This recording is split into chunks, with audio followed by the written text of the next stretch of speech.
बॉलीवुड की दम मारो दम गर्ल तक ड्रग्स की आंच, छोरे की हसीना तक भी नशे का धुआं।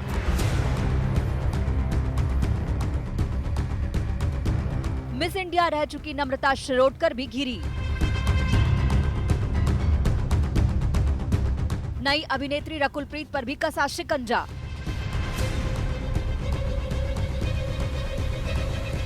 सुशांत केस में नारकोटिक्स ब्यूरो की एंट्री होते ही बॉलीवुड की कलई खुलने लगी है। रिया मंडली ने मुंह खोला तो बड़ी बड़ी हीरोइनें घिर गईं।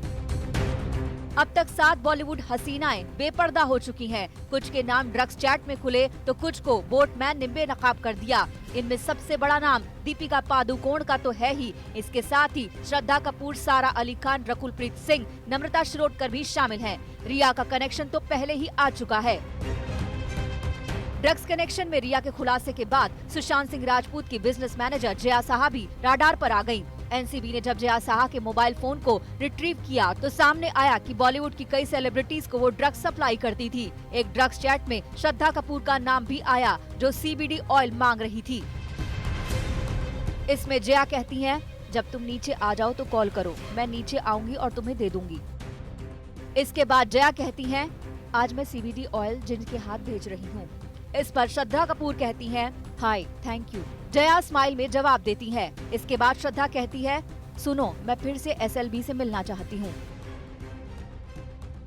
अब सवाल है कि SLB कौन है। बताया जा रहा है कि कोड बॉलीवुड के किसी बड़े नाम का है, लेकिन इस पर अभी पर्दा गिरा हुआ है।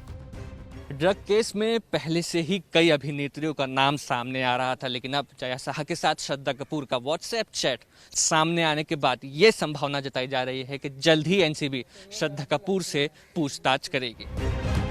जया ने पूर्व मिस इंडिया और 90 के दशक की अभिनेत्री नम्रता शिरोडकर से ड्रग्स चैट की। चैट में नम्रता के लिए N लिखा गया।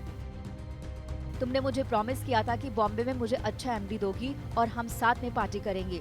मुझे सच में एक ब्रेक की जरूरत है। जया, कैसे?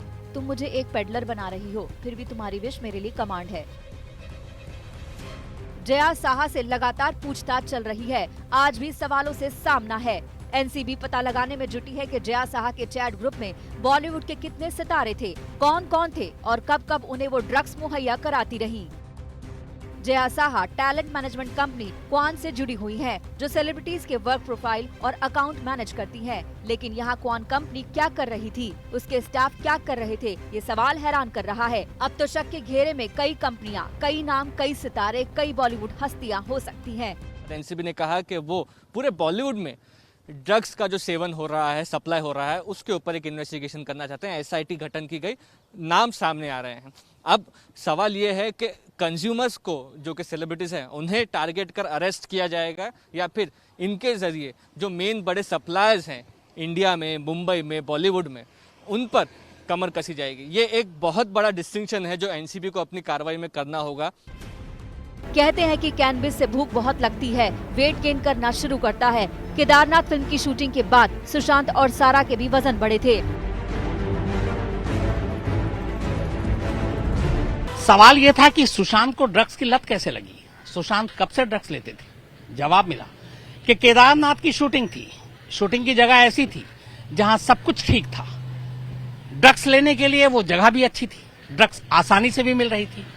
और उसी केदारनाथ की शूटिंग के दौरान सुशांत अपनी को स्टार के साथ ड्रग्स लेते हैं। रिया ने बॉलीवुड के सितारों के भी नाम लिए, जो कैसे ड्रग्स लेते थे और कौन उन्हें मुहैया कराता था। इन सब में सारा के साथ साथ रकुलप्रीत के नाम का भी जिक्र हुआ है।